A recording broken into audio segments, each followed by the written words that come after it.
There's something that tends to become clear at a certain point in life, not because anything collapses, not because something goes wrong, but because you start noticing that the things you've been trying to manage externally never quite resolve internally. Stress changes, circumstances change, even time availability changes, and yet the same underlying tension can still remain, just in different forms. And that's usually the first clue that what you're dealing with isn't really about the external pressure at all. It's something more structural, something to do with how control is operating underneath everything. Now, I want to be careful with how this is understood, because control often gets misinterpreted. It gets associated with being organized, being capable, being disciplined, and in many cases, that's exactly how it presents itself.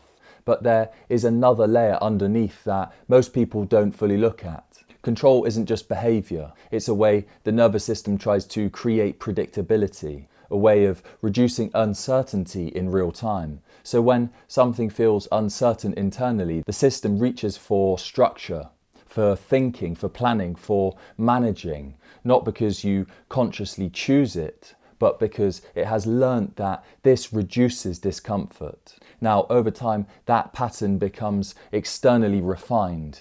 You become very good at anticipating outcomes, very good at preparing, and very good at staying ahead of things. And externally, that looks like strength. But internally, it can start to create a very narrow range of experiences. Because control doesn't just organize life, it also filters it. It determines what gets fully felt and what gets managed instead.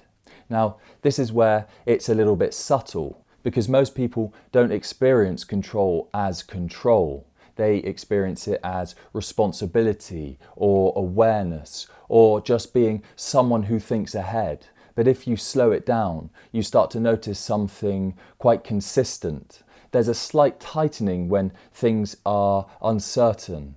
There is a subtle shift into thinking, planning, structuring, almost as if the system is trying to close the gap between what is happening and what it thinks should be happening. And that movement happens very quickly, often before you're even consciously aware of it. Now, the important thing here is that this isn't random, it's learned.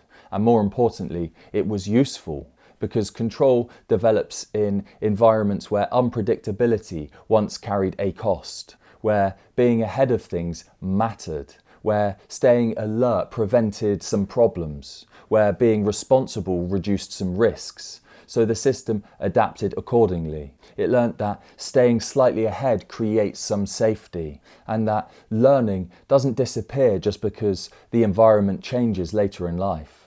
It keeps running, because from the system's perspective, it worked. And the nervous system doesn't update based on logic. It updates based on repeated experiences of safety or threat. So if control has been repeatedly paired with safety, it becomes reinforced. Now, here's where this becomes particularly relevant, because control doesn't just affect how you act, it affects how you experience being. It narrows spontaneity, it reduces openness, it filters immediacy. So even when nothing is wrong, there can still be a subtle sense of management running in the background.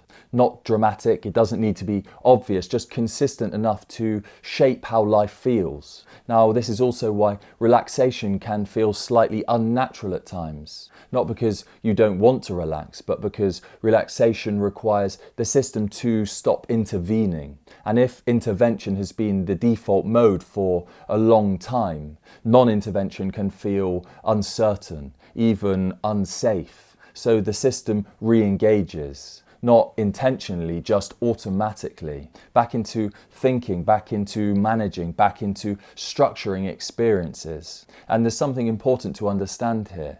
This isn't about removing control entirely. That wouldn't make sense. Control has a place. It's what allows planning, organisation, execution. But when control becomes the primary way of relating to internal experiences, it stops being just functional and starts becoming restrictive, because it doesn't just organise life, it starts organising you.